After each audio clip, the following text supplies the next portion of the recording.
all-star average. We have liftoff. Celtics up high, and Capella with the slam. Healthy again, the Rockets win their 5th in a row with a beatdown in Boston. What's the key to Houston's stretch run? We'll discuss. And the Cougars with the national spotlight in their building for the first time ever, but a loss inside the Fertitta Center for the first time ever. How does loss number 2 on the year affect their seeding for the tourney? We're 27-2. I think we'll be okay. Defying the odds. With NFL draft hopefuls converging at the Combine, one local prospect is preparing for a shot, but for reasons beyond football. That's what keeps me going. You know? I got to get it done. We'll talk more about the draft, plus Jadeveon Clowney, what's next for the Texan star, and what's up with Bryce Harper's mega deal. We'll discuss with the Chronicles' Jerome Solomon. Let's knock it all out right now on Sports Sunday. Live from KPRC Channel 2, this is Sports Sunday.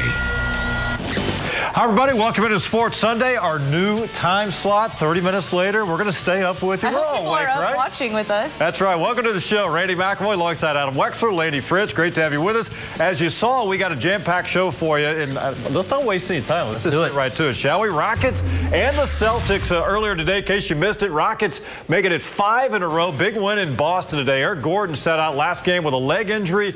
No question he was feeling fine today. How about a career-high 8 3-pointers and 32 points? They needed all of them to get out to the big league. Chris Paul playing his best basketball as a Rocket. There's one of his 12 assists to Clint Capella inside. They were up 22 entering the 4th.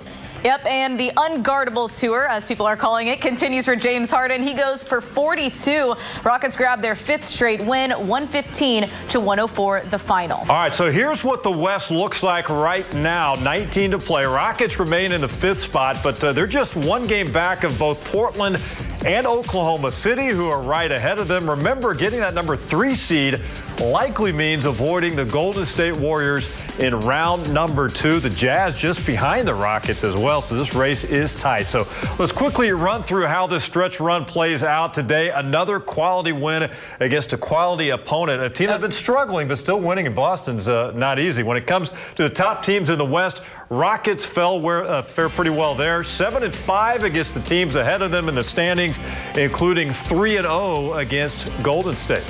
Yeah, it's interesting. It seems like they're playing down to their competition, actually, when they play these teams that aren't as well. But then every time they're playing these really great teams, they're rising to the occasion. Yeah, 19 games left before the playoffs. How about an X factor? Let's talk about an X factor for the Rockets. When you look at this final stretch run, we know Harden's going to do Harden-type things. Let's start with you, Wex. Who needs to stand out here in these final 19? We probably know Harden's going to do Harden things. Paul will do Paul things, and Capella, as we know, Capella things. So Eric Gordon, to me, is an X factor. He's got to do what he did. Honestly, I would have said this before today, but what he did today is who they need in the playoffs. Nailing his 3-pointers, because he's always wide open, because they can't defend this team without leaving somebody open. It's him. Got to be a scoring option, and he's got to get to the basket. He did it all today. Huge X factor. Lady, what do you think? Okay, so mine's not a person as much as the entire team and the state of the team. This team needs to be healthy. That is my X factor. A healthy Rockets team, I think, can make a big run in the playoffs. We saw what happened last year whenever Chris Paul wasn't able to stay healthy. And this year, there's no question that they've got to all be healthy. And we saw what a healthy Rockets team looks like today. Besides Kenneth Faried, they had all their big pieces, and they can do amazing things. That's a good point. Hey, big week for James Harden. How about 42 today after putting up 58 on Thursday? That comeback over the Miami Heat. The Beard gunning for a 2nd MVP, but look at the new odds now for the MVP this week coming out of Vegas. The Greek Freak, now the favorite. What do you think about that? Is that lack of respect for Harden, or what? Overtaking him already? Or yes, it's a lack of respect, I think. I think anyone who doesn't see Harden as the MVP with what he's done this season is just in denial. The key is what she said. Hasn't seen what he's done. That's literally the people who don't think he's MVP. Yeah. They're not watching. All right, those are the latest odds. Mr. Harden's got some work to do in these next 19 games. It's going to be a lot of fun to watch with the Rockets. And picked up his 4th foul on this, and Aubrey Dawkins rattles in the three. A huge shot from Dawkins. A signature victory for the Knights as they beat Houston 69-64. For Jay Billis, Maria. I don't have any complaints. You know, I want us to play better. I want us to go back to practice and watch film and get guys a little bit better, but no complaints. No complaints. I'm as big a competitor as anybody else, but you know, you're going to lose some games in college basketball. We're 27-2. I think we'll be okay.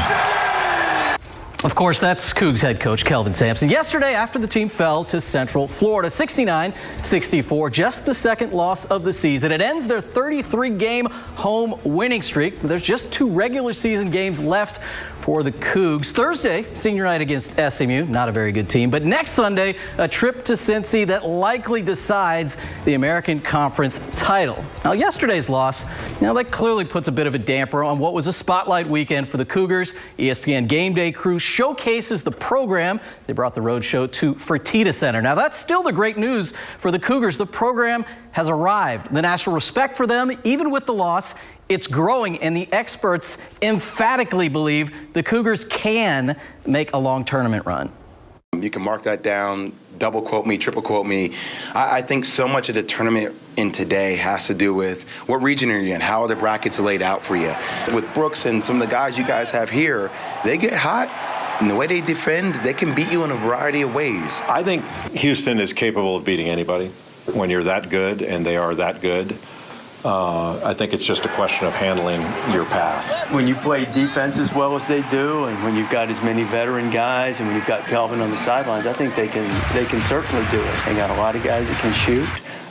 They've got depth for sure, and seem to be developing more as the season goes on. They've got veteran leadership, and I think they've got a really, really good chance. And what's equally important is the staying power of this program, a program that has something to offer and has history. It's fantastic. It brings back the memories of the glory days, which you know that the Houston, we have a tremendous history, rich history. It's back up to where it always in the past was. This is great to see the kids and to see the fans excited once again about the University of Houston basketball program. The excitement is definitely there. Now, as far as their tourney prospects, we can look at some of the numbers to figure out the seeding. Yesterday's loss sent the Cougars back in all 4 of the major rankings, and sitting in the back end of that top 20 certainly suggests that even with 2 losses, anything above a 3 seed, not likely, but with those regular season games left that I mentioned and the conference tournament, could still get 5 more wins, 2 of them of the quality variety. Gets it back from Mulkey. Corner 3 from Idamarco. This one is there. Woodlands grad Nicole Idamarco with 18 points on her senior day. The 24th ranked Rice women dominate Louisiana Tech for their 17th win in a row. The Owls visit UTSA on Thursday. The conference tourney begins March 14th in Frisco.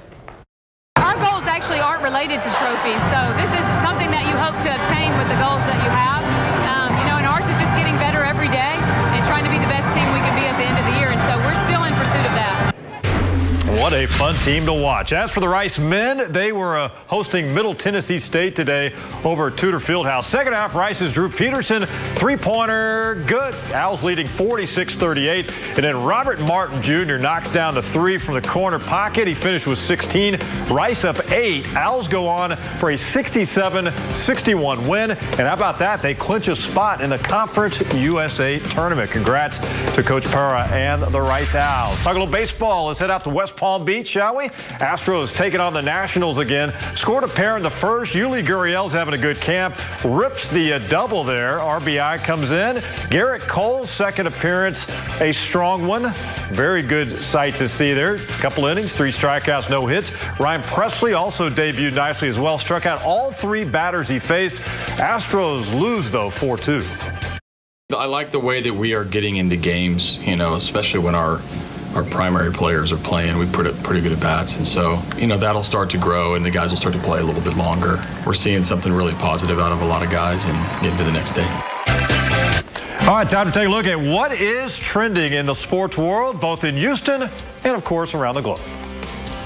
All right, here with us now from the Chronicle, sports columnist Jerome Solomon. Great to have you with us. Thanks, we got a lot to talk about. The list could be a lot longer. We've pared it down to 4, but let's talk about Jadeveon Clowney, guys. We got a franchise tag deadline coming up on Tuesday.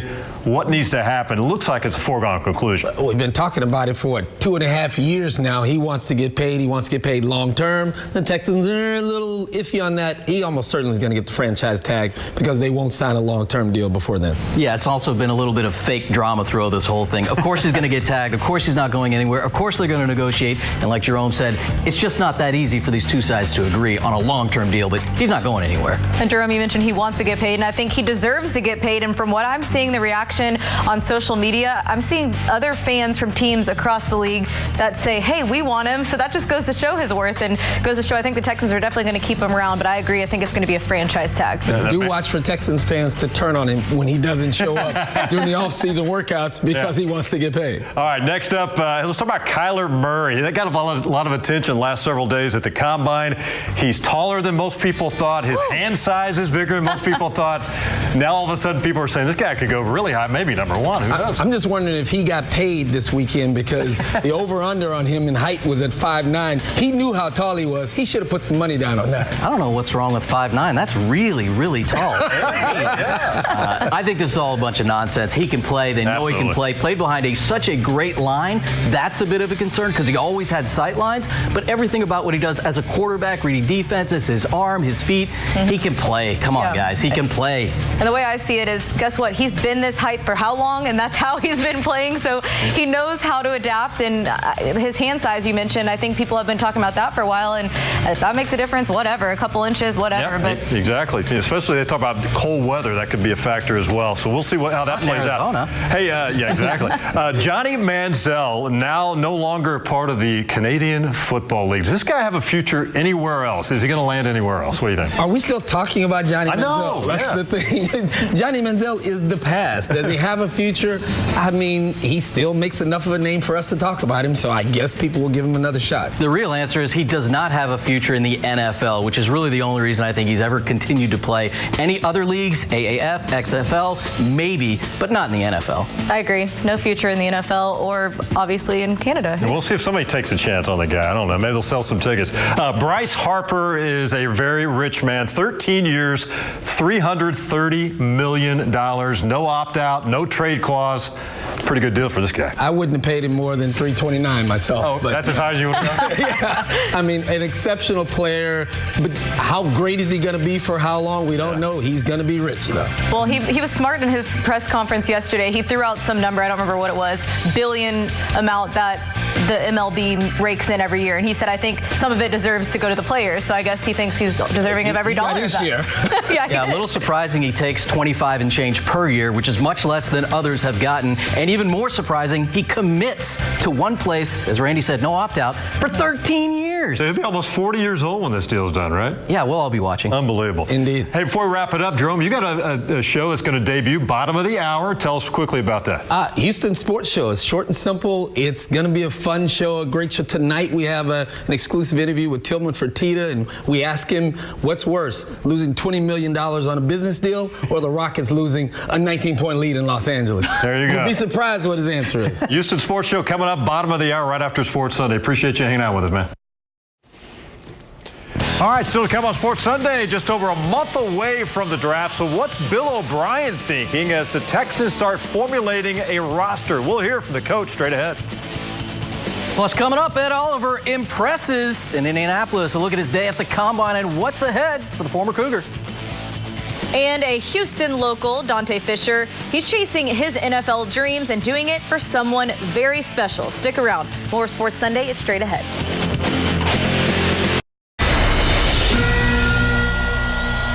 Welcome back to Sports Sunday. Before we get to a really inspirational NFL draft hopeful story, let's hit you with some headlines starting at the NFL Combine. Today was the big day for defensive linemen and linebackers, but no 40-yard dash or field drills for Ed Oliver. Yesterday, though, when he was on the bench, he showed his strength. 32 reps at 225. Only 2 other defensive linemen topped that. Also, he went ahead and was 3rd in the vertical jump, 2nd in the broad jump. Pro Day next for Ed. That's March 28th at U of H. The 40 time that had the combine buzzing today was the 4.42 for Mississippi State D lineman Montez Sweat, best by any D lineman since '03. He's an edge rusher, should go top 15. Another combine warrior from the weekend. How about DK Metcalf, top 5 in wide receiver drills across the board, and his 4.33 hard to believe considering he's 6'3", 228. The DBs go tomorrow. The Texans better be watching. And a week from tomorrow, the Texans can start talking to free agents. Reports today suggest the Texans will be seeing Nick Foles in their division next season, as he's expected to sign with the Jaguars. Eagles won 10 of his 13 starts the last 2 seasons, including a Super Bowl, and he, of course, beat the Texans with 4 touchdowns and 471 yards in Week 16 last year. I think we need to make improvement everywhere. So I don't concentrate on one position. I think like we look at every position. We look at it individually. We look at it as a position. We look at it as a unit, and we figure out, where improvements need to be made. And of course, Texas head coach Bill O'Brien at the Combine this week when asked if the team needed to target offensive line help. The team obviously playing things close to the vest right now, but O-line certainly a need after Deshaun Watson was sacked a league-high 62 times last year. With more on the draft now and the prospects for one local star, let's toss it back over to Lainey Fritz. Outside of the Combine in Indy, there are big pro days coming up, and several Houston locals are preparing for their shot to perform in front of scouts. And for offensive lineman Dante Fisher, his drive to succeed is far bigger than football. The smallest little details can make you or break you.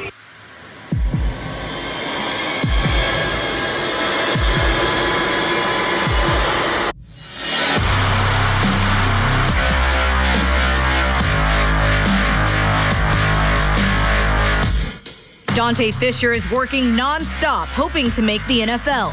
The former Yates standout who played college ball at Jackson State is currently preparing for his pro day. That's always been a dream of mine, so, hopefully I can make it there one day. I'm just ready to show people that I can play at the next level. Ready, go. Training for the NFL draft is a full-time job. I get here in the morning, I come, I roll out, stretch, we go through our warm-up session, then we get into our functional training. The 40 to the shuttle. 5, 10, 5, making sure that it's on point. Turn left onto Chimney Rock Road. But for Dante, it's just one of his 3 jobs. It's tough, there's some days I'm just really worn out and burned out, but, in my head, I just got to get it done. I got people to take care of. And providing never became more important than when his biggest fan, his mother Yvonne, suffered a stroke 6 months ago. Oh, yeah, she's on my mind all the time.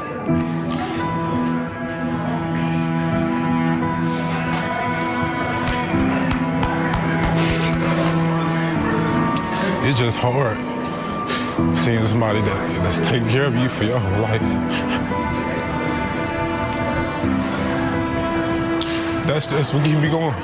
But despite working 2 jobs to provide for his mom and finding time to train, Dante is motivated to succeed. Once I made it back and I was able to see her and, see that she was on her way back to getting to herself, that just brought something out of me, that dog, I just got to get it done. He got the ability. He just got to put in the work and go execute. I believe in him. I believe in him. And with every workout, he remembers who it's all for.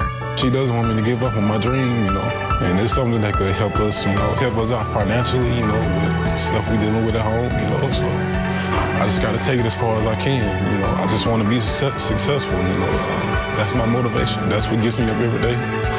That's what gets me to do work, when I'm tired. That's what, gets me going through my last rep. So I just got to keep going.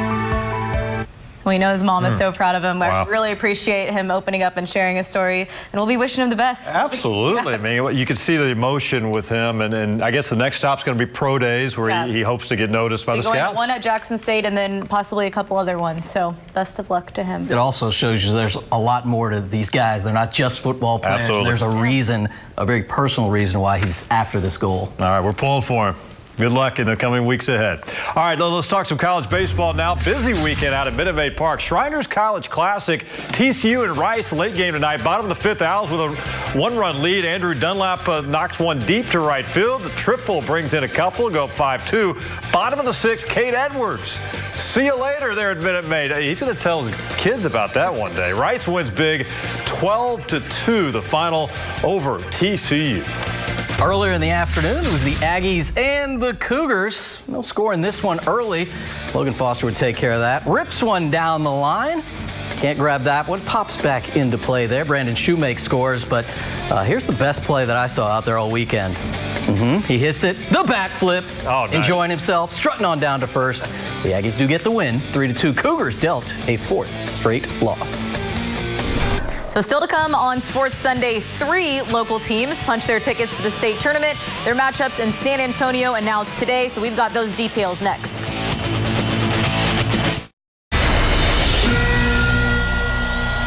All right, welcome back to Sports Sunday. Congrats to the Yates Lions taking down Silsbee to advance to the 4A state tournament later this week. Big second half and fourth quarter send the 27-4 Lions to San Antonio after their 108-89 victory yesterday in Huntsville. That's the scene inside the locker room after the North Shore Mustangs with their head coach Sam Benitez celebrated their trip to state. I was with them yesterday when they beat George Rance 35-32 for them to reach the semifinals in San Antonio.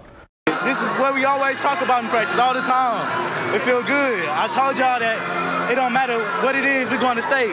And this is not the end. We still got 2 more games. We're not done yet. So they're 2 more wins from matching what the football team did in December against a certain team. Yep, it'll be an epic rematch of that football classic. North Shore and Duncanville in the 6A semifinals. Mustangs, one of 3 Houston area teams making it to state. And you see Yates is there in 4A. They face Oak Cliff Faith Family Academy Friday at 3. And then Friday night ends with Klein Forest in the other 6A semi against Cibolo. Cibolo. Am I saying that right? Cibolo Steel. One final timeout, and we'll be right back after this commercial break, guys. Okay, so for the rest of the week, we're going to visit some of those high school teams, going to state, talk to them before they prepare for the big stage. And we'll have some concrete news about Clowney over the next 2 days. All right, new polls come out for U of H. We'll keep you posted on that tomorrow. Thanks for watching our 11 o'clock edition of Sports Sunday. We'll do it every week. See you next time.